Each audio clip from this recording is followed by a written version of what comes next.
누가복음의 저자는 누가죠. 누가는 세례 요한이 지금 언제 사역했는지 이것에 대한 시대적 배경을 상세하게 알려주고 있습니다. 자, 왜 이렇게 합니까? 세례 요한과 예수님의 활동에 대해서 역사적으로 확실하다, 그 확실성을 제시하려는 목적입니다. 복음서 저자들의 특징이 있죠. 마가는 단순하고 단도직입적입니다. 군더더기를 싫어해요. 또 마태는 유대적입니다. 성경을 많이 인용합니다. 또 요한은 영적입니다. 고차원적입니다. 또 보충적입니다.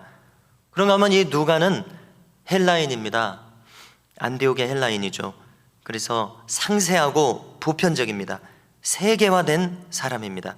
헬라적인 정보를 제공합니다. 그래서 여기 디베레오 황제를 운운하는 것이 바로 그런 것이죠. 세계적으로 온 세상의 사람들도 다 믿어라, 이런 취지에서 이렇게 이야기했다고 생각합니다. 그래서 시대적 배경을 확실하게 알려주고 있죠. 먼저 이 디베레오 황제, 티베리우스, 로마의 2대 황제입니다. 그의 재위 연도가 확실하게 기록되어 있어가지고요, 그의 재위 15년째라고 지금 했습니다. 이것은 학자들이 주후 28년 정도라고 확답을 주고 있습니다. 그래서 우리는 어렵지 않게 세례 요한이 언제 사역을 개시했느냐, 바로 이 주후 28년쯤이다, 이렇게 생각해 볼 수 있는 것입니다.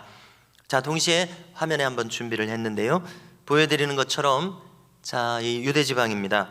유대지방은 예수님 태어나셨을 때 왕이 헤롯 대왕입니다. 헤롯 대왕은 죽은 후에 아들들 4사람인가에게 나라를 나눠줬습니다. 그래서 분봉왕이라고 하죠. 분은 나눠줬다는 뜻이고 봉은 봉했다는 뜻이고 왕은 왕이라는 뜻이니까 나라를 나눠서 각각 지방마다 아들들에게 통치하게 했다. 자, 그런데 이제 우리 한문으로 분봉왕이라고 번역한 것이 헬라어로는 테트라르카입니다. 우리가 그 해변가에서 사바리 모양으로 방파제 하는 거 있잖아요. 그걸 테트라포트라고 하더라고요. 그러니까 헬라어가 이제 영어로 건너와서 거기까지 와 있는 것이죠. 테트라가 4라는 뜻입니다. 그래서 테트라르카, 영토를 4분할해서 다스린다, 그런 뜻입니다. 근데 이제 우리 번역은 4분할한 왕이다, 이렇게 복잡하게 번역하지 않고 그냥 분봉왕이다 이렇게 했는데 그 이제 그 뜻입니다. 자, 그런데요, 이 중에 여기 보십시오. 그 유대하고 사마리아 통치하는 사람이 본디오 빌라도라고 글씨가 지금 잘 안 보이죠. 그런데 이 유대와 사마리아를 통치했던 아들은 헤롯 아켈라오라고 하는 아들이었습니다. 그는 성격이 포악해서 폐위되었다고 합니다. 그래서 빌라도를 총독으로 파송했다는 겁니다. 또 갈릴리 이 녹색, 그리고 또 요단 동편 베레아가 있지 않습니까? 거기는 헤롯 안디바가 통치했습니다. 바로 이 사람이 세례 요한을 목베어 죽인 장본인이었죠. 그는 간교하고 속임수에 능한 인물이었습니다. 그래서 주님도 성경에서 그를 여우라고 이렇게 별칭을 부를 정도였습니다. 그런가 하면 헤롯 빌립은 저기 보라색으로요, 이두레와 드라고닛을 통치했습니다. 한마디로 갈릴리 호수 북동쪽이죠. 거기를 통치했습니다. 이 빌립은 헤롯 안디바에게 아내를 빼앗긴 또 다른 헤롯 빌립이 있었는데 동명이인이라고 합니다. 그 빌립이 아니라고 합니다. 제가 이제 자료를 보기 전에 항상 이 빌립이 그 아내를 빼앗긴 빌립이구나, 늘 그렇게 생각했었는데 이렇게 자료를 상세히 찾아보면 또 이런 다른 점이 있습니다.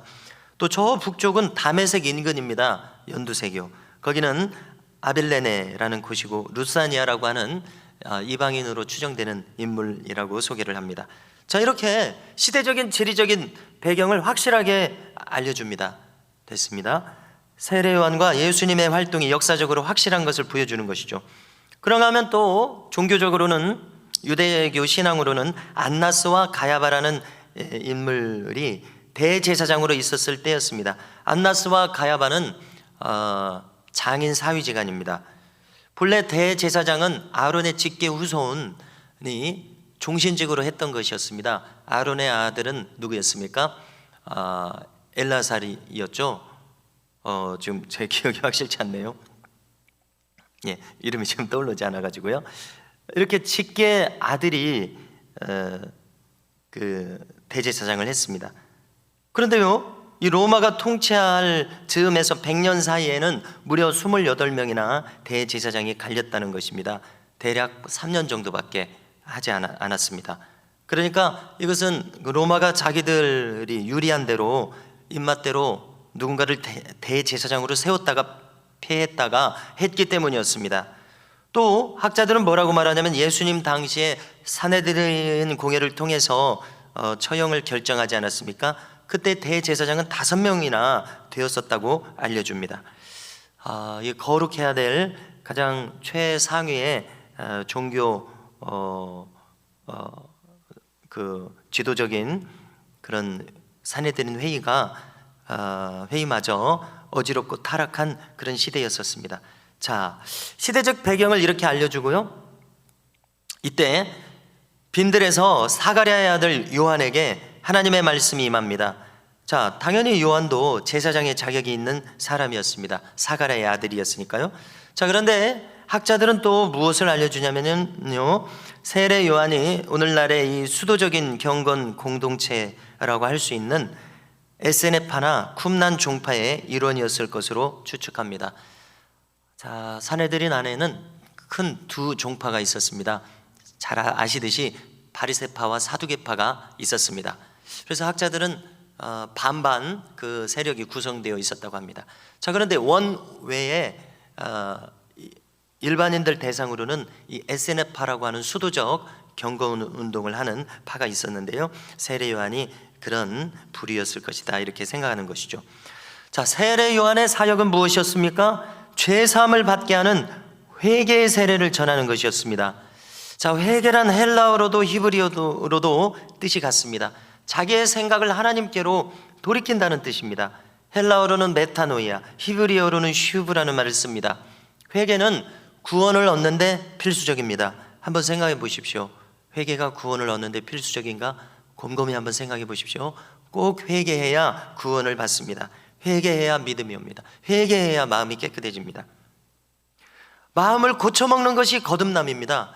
회개하지 않고, 즉 고쳐먹지 않고 어떻게 회개할 수 있습니까? 회개하지 않고 어떻게 고쳐집니까? 그러니까 회개와 거듭남은 동전의 양면처럼 같은 것임을 알 수 있습니다. 회개해야 거듭나죠. 거듭나기를 원해야 회개할 수 있습니다.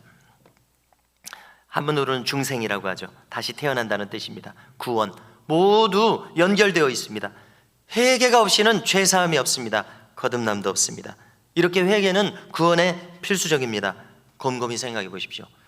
자, 그리고 이 회개는 한 번에 끝낼 수 있는 것이 아닙니다. 이례적일 수 없습니다. 우리의 신앙생활의 지금까지의 경험을 한번 보십시오. 평생 가져야 할 마음입니다. 그러므로 우리 신앙생활은 회개가 전부인 것을 알 수가 있습니다. 자, 간단하게 증명할 수 있습니다. 회개의 심령을 잃어버렸어요? 그러면 인간의 마음은 분초를 다투어 오염됩니다. 자, 일전에 에바그리우스라고 하는 인물을 거론했었죠. 그는 팔죄종이라고 하는 개념을 정리해서 알려줬습니다. 자기가 수도 생활하는데 그것을 정립해서 자기를 항상 다스린 겁니다. 이것을 기둥으로 세워서요.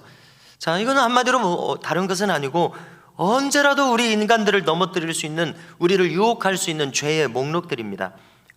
다시 한번 거론해 보겠습니다. 팔죄 종이라고 하는 것은요, 탐식, 먹는 욕심을 첫 번째로 거론했어요. 자, 계속 말하면은요, 음욕, 소유욕, 혈기, 슬픔, 무기력, 이것은 우울하거나 절망에 빠지거나 권태감에 빠지거나 이걸 다 포함한 것입니다. 또 허영심, 교만, 이 8가지입니다. 자, 물론 우리가 팔죄종 뭐 이렇게 생소한 말을 안 쓰더라도 십계명이라고 말해도 똑같습니다. 또 바울의 죄 목록을 여러 번 거론했었죠. 아주 중요한 것이죠. 그렇게 말해도 마찬가지입니다. 고린도전서 6장과 갈라디아서 5장에 있죠. 여기서 거론하진 않겠습니다. 자, 주님도 보십시오. 주기도로 늘 우리가 어떻게 기도해야 되느냐, 기도 자세가 어때야 되느냐 늘 말씀하셨죠. 뭐라고 하십니까? 마태복음 6장 13절을 보니까 우리로 하여금 시험에 들게 하지, 여기서 시험은 유혹이란 말로 번역하면 딱 맞습니다. 유혹에 빠지지 않게 시험에 들게 하지 마옵시고, 이렇게 기도하라고 가르쳤습니다. 다 아시죠? 그리고 다만 악에서 구하옵소서. 이렇게 기도해라. 이 마음으로 살아라. 이렇게 하셨다고 생각합니다. 자, 이렇게 인간의 마음이 회개의 상태로 있어야 할 이유는 너무나도 분명합니다. 다시 한번 요한계시록 22장 14절을 말씀드립니다. 자기 두루마기를 빠는 자들은 복이 있으니 이는 그들이 생명나무에 나아가며 문들을 통하여 성에 들어갈 권세를 받으려 함이로다. 아멘. 할렐루야. 그렇습니다. 이거 하나만 가지고도 우리는 구원받을 수 있습니다. 이거 하나만 가지고 예수님만 바라보면 구원 못 받을 사람이 없습니다. 자기 두루마기를 빠는 마음, 새벽마다 이렇게 하십시오. 저는 이렇게 하고 있습니다. 이렇게 하려고 노력하고 있습니다. 자, 우리가 매일 세수해야 하듯이, 왜냐하면 가만히 있어도 얼굴에 때가 묻습니다. 이틀 3일 세수를 안 한다고 생각해 보십시오. 우선 나부터 찝찝하죠. 먼지가 낍니다. 기름때가 낍니다. 또 옷도 가만히 있어도 옷이 더럽혀집니다. 무엇인가 묻습니다. 먼지라도 묻습니다.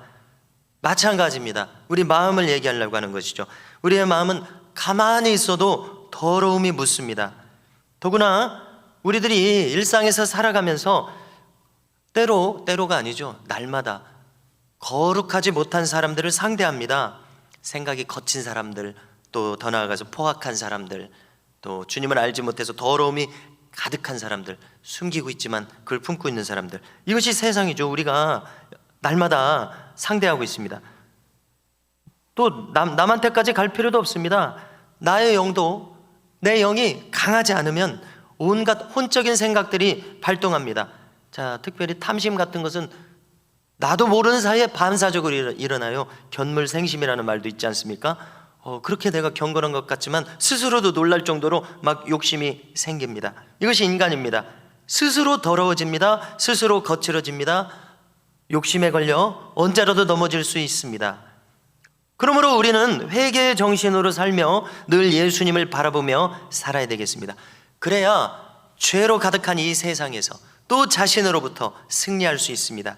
늘 하나님께서 공급하시는 충만하신 은혜 가운데 승리할 수 있는 길이 바로 이 길이라고 믿습니다. 세례 요한의 사역은 이사야 선지자의 예언이 성취된 것입니다. 오늘 우리가 본문에서 읽은 것 그대로입니다. 자, 4절 이하에서 인용한 성경은 어디에서 찾을 수 있습니까? 우리 성경에 안내가 되어 있나요? 이사야서 40장 3절 이하를 인용한 것입니다. 자, 우리 누가복음대로 다시 한번 읽어드리면요, 세례 요한은 광야에서 외치는 자의 소리가 있어 이르되 너희는 주의 길을 준비하라.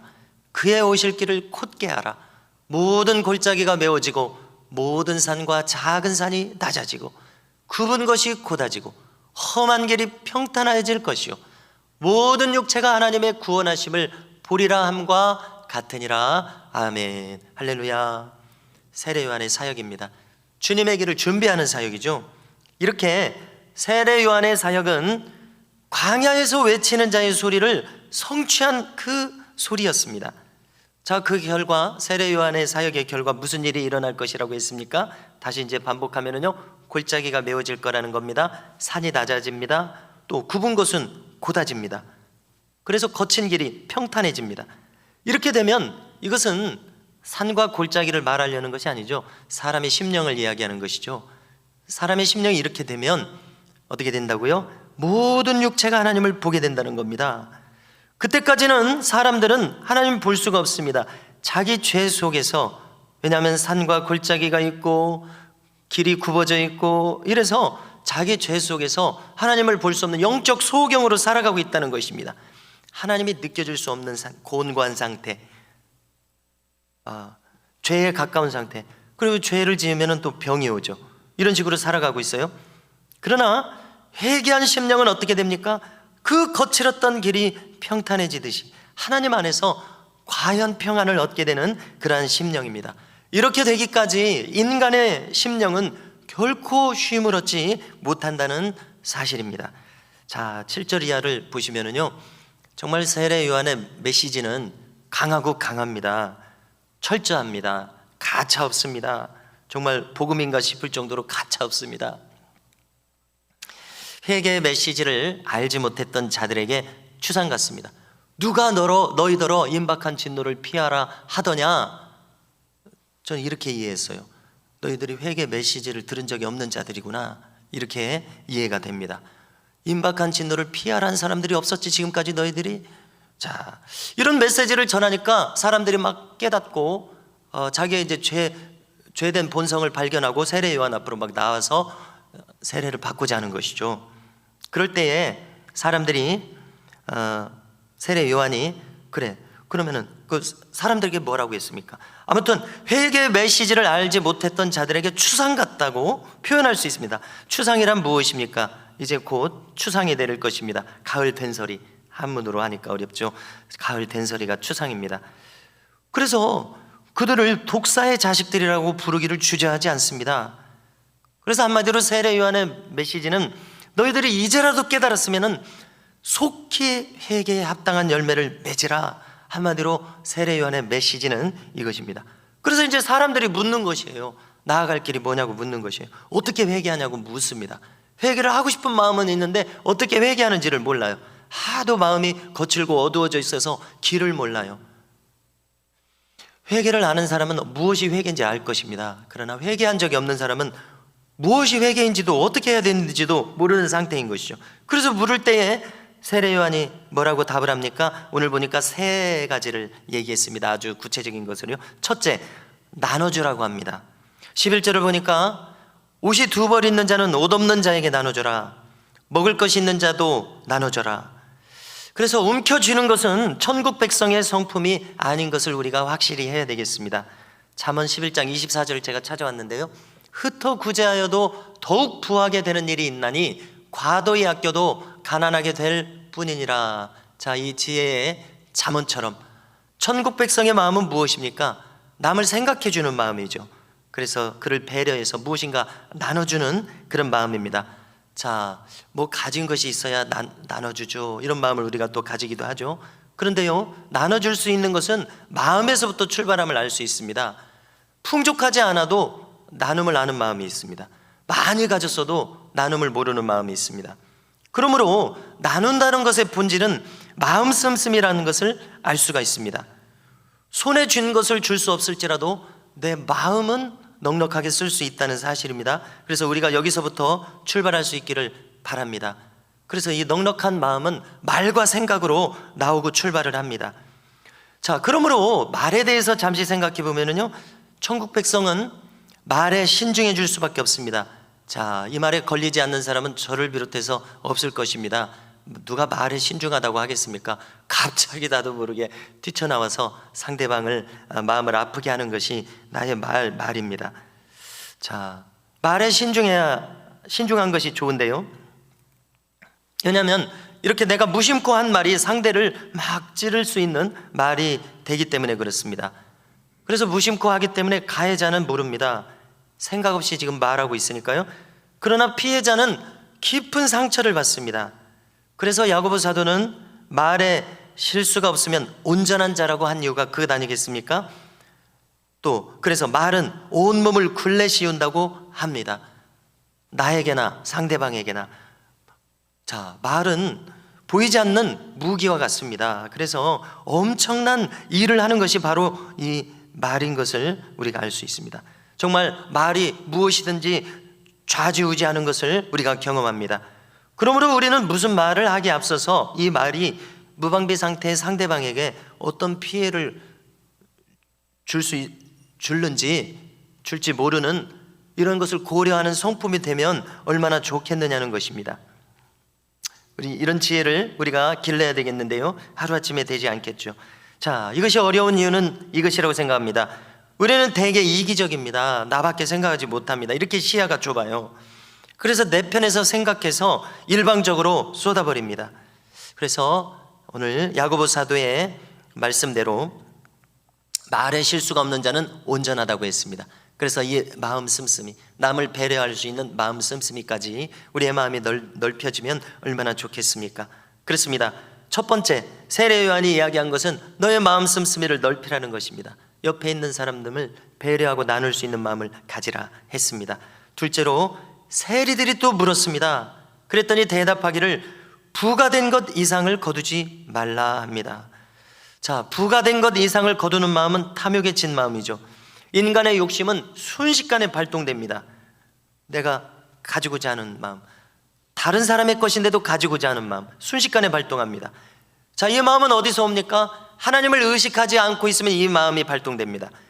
타인을 의식하지 않고 있으면, 타인을 어렵게 생각하지 않으면 이 마음이 발동됩니다.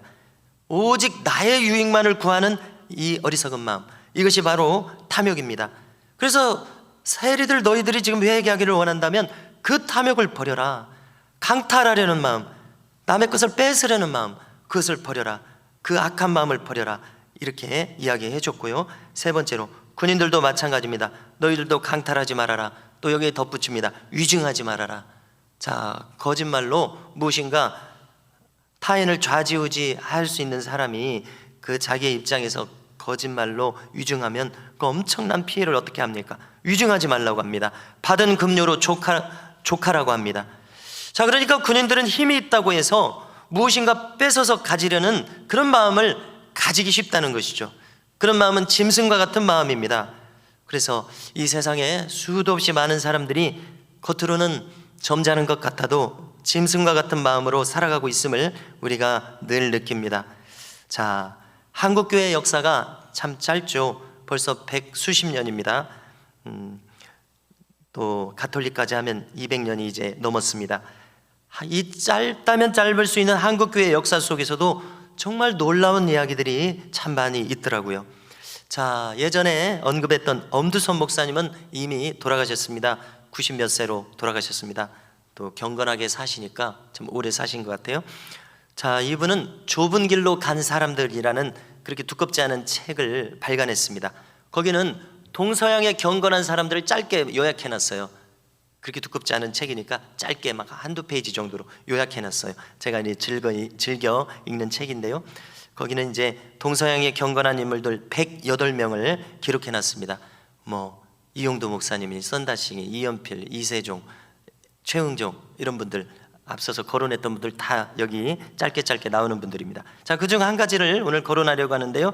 언급하지 않았던 인물 중에서 그 북한 교회에 있었던 인물입니다. 해방 전에 평북 용천이라고 하는 곳에는 고령교회라는 교회가 있었다고 합니다. 자, 거기는 어떤 경건한 권사님이 한 분 있었는데 그는 무학자였습니다. 겨우 글을 읽을 줄 알게 되자 그는 성경을 수백 독합니다. 이세종 선생과 비슷하네요. 그리고 성경을 읽으면 또 기도할 마음이 생겨요. 우리도 그렇지 않습니까? 또 기도하면 성경을 보고 싶어져요. 근데 무학자니까 다른 거 할 일이 뭐가 있었겠습니까? 성경을 읽고 기도를 많이 한 겁니다. 그랬더니 기도의 능력이 이제 나타난 것이에요. 그래서 이렇게 출발했겠죠. 옆에 아픈 사람 있으면 기도해 주는 것으로 출발했을 거예요. 그런데 기도의 능력이 나타나는 거예요. 그래서 많은 사람들이 기도를 받기를 원하는 분이 되었는데, 자, 어떤 여자가 자기 딸이 병들었습니다. 그래서 딸을 위해서 기도해 달라고 합니다. 그래서 이제 기도해 주려는 찰나에 이렇게 이야기를 꺼내는 거예요. 이 애기 엄마, 이 애기 성이 뭐지? 라고 이제 묻는 거예요. 그랬더니 이 애기 엄마가 답하는 거예요. 이분이 어떤 분인지 알면 조심했어야 될 텐데 뭐라고 답을 하냐면은 아이 아빠가 이씨니까 당연히 이씨죠. 이렇게 하니까 이 김종훈 권사님이라는 분이 이렇게 답을 하는 거예요. 그렇지 않은데 오씨인데, 이렇게 답을 하는 거예요. 그러니까 깜짝 놀래가지고 아이 아빠가 불임이라서 아이를 가지기 위해서 다른 사람과 정을 통해서 아이를 가졌다고 그제서야 이제 고백을 하는 것입니다. 그러니까 옳은 방법으로 하지 않았던 것입니다. 회개합니다. 그제서야 기도를 해주는 이러한 사례입니다. 너무나 놀라운 일이죠. 우리가 지난번에 오상의 비오신보도 비슷했는데요. 그분은 전 세계적으로 유명한 분이고, 김종원 권사님은 저도 인제서 이런 분이 있었구나, 이런 상황입니다. 자, 한 가지 더 예를 들면은요, 어떤 중환자가 기도해 달라고 했습니다. 그랬더니 이분은 회개를 해야 기도를 해줄 수 있다고 합니다. 참 중요한 대목인 것 같아요. 그냥 되는 것이 아닌 것을 우리가 간접적으로 배울 수 있습니다. 우리가 치유에 대해서 금요일에 공부할 때 이런 것을 거론하지 않았습니까? 자연적인 질병이 있지만 죄를 지어서 생긴 질병이 있다는 것을 거론하지 않았습니까? 그 경우라고 생각이 되어요. 그랬더니 뭐라고 하냐면 자기는 죄가 없다고 이야기를 하는 거예요. 그러면 이 김종훈 권사님은 그러면 기도를 해줄 수 없다고 합니다. 자백을 해야 기도를 해줄 수 있다고 합니다. 이렇게 얘기를 하니까 기도를 지금 중환자잖아요. 그러니까 기도를 받을 수 없다고 하니까 겨우 이야기를 이제 꺼내기 시작하는 겁니다. 뭐라고 하냐면요, 예전에 자기가 살인을 했다고 고백하는 겁니다. 눈물을 흘리면서 회개를 합니다. 자, 그런데 거기서 끝나지 않습니다. 이 권사님은 더 있다고 얘기를 하는 거예요. 회개할 것이 더 있다고 얘기를 하는 거예요. 그랬더니 이제서 또 얘기를 하는 거예요. 제가 만주를 다닐 때 3명을 살인한 일이 있습니다. 이렇게 해서 모든 것을 다 자백하게 합니다. 그 다음에 기도를 해줬다는 것이죠. 자, 오늘 세례 요한의 사역과 비교해서 거론하고자 합니다.